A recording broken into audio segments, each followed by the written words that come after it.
Hello guys, तर स्वागत आहे तुमचं खानदेशी तडकामध्ये. आज आपण बनवणार आहोत उन्हाळ्याची स्पेशल चटणी, मुंगाच्या ओल्या दाण्यांची चटणी आज आपण बनवणार आहोत. तर हे जे शेंगा आहे ते आमच्या शेतातल्या आम्ही इथे आणलेल्या होत्या आणि आता आपण याची चटणी करणार आहोत. तर चला तर मग आपली रेसिपी सुरुवात करूया. तर आपण इथे आपण जे आपले मुंगाचे दाणे त्याला आपण स्वच्छ धुवून घेतलेले आहे आणि याला आता आपण तव्यावर थोडंसं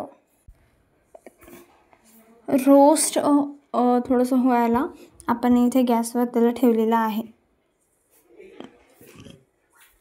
आणि यावर आपण थोडं तेल टाकायचं आहे.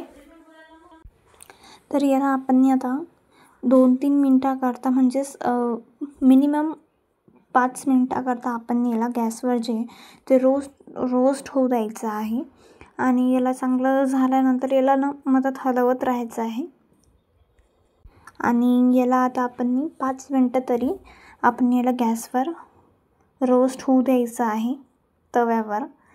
आणि इथे आपले जे दाणे आहे ते झालेले आहे. तर आता आपण याला साईडला काढून घेऊ एका मोठ्या प्लेटमध्ये आणि त्यानंतर आपण इथे मिरच्या घेतलेल्या आहे. जर तुम्हाला जास्त तिखट पाहिजे असेल तर तुम्ही जास्त मिरच्या घेऊ शकता किंवा कमीही घेऊ शकता जर तुम्हाला कमी पाहिजे असेल तर. तर इथे आम्ही 4-5 मिरच्या घेतलेल्या आहेत आणि काही थोडे लसूणचे पाकळ्या घेतलेल्या आहेत आणि याला आता आपण गॅसवर चांगलं होऊ द्यायचं आहे. यालाही चांगलं होऊ द्यायचं आहे.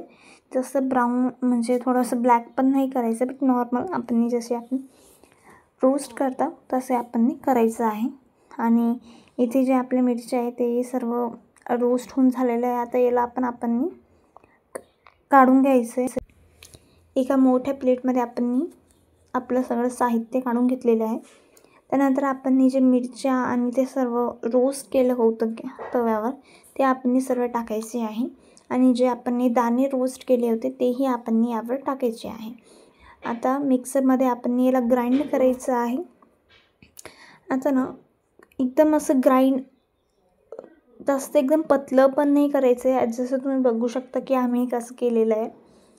त्यानंतर आता आपण याला थोडं फोडणी द्याकरता आपण इथे कढईमध्ये 2 पळी तेल टाकलेलं आहे आणि याला आता आपण चांगलं गरम होऊ द्यायचं आहे. गरम झाल्यानंतर यावर आपण मोहरी टाकायची आहे, नंतर जिरं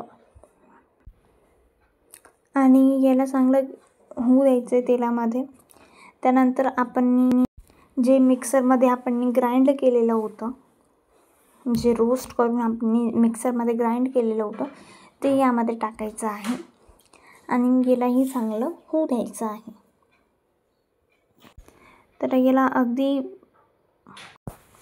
5-10 मिनिटाकरता आपण गॅसवर याला असं हलवत राहायचं आहे मीडियम फ्लेमवर आणि यावर आपण थोडीशी हळद आणि चवीनुसार मीठ टाकलेलं आहे.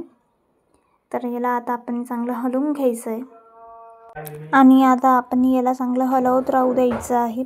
अगदी 5-10 मिनिटाकरता आपण याला हलवायचं आहे. आणि तुम्हाला हा व्हिडिओ कसा वाटला, तुम्हाला कशी वाटते आमची रेसिपी तेही नक्की कॉमेंट करा. यावर आपण कोथिंबीर टाकलेला आहे. तर आपण याला हलवून घ्यायचं आहे आणि जर तुम्हाला आमचा व्हिडिओ आवडत असेल तर नक्कीच लाईक आणि शेअर सबस्क्राईब करा. आणि इथे आम्ही एक नवीन व्हिडिओज बनवण्याची सुरुवात केलेली आहे. टायनी फूड असेही म्हणता आपण त्याला. तर ते आम्ही व्हिडिओ टाकलेले तेही नक्की बघा आणि thank you for watching. Bye bye.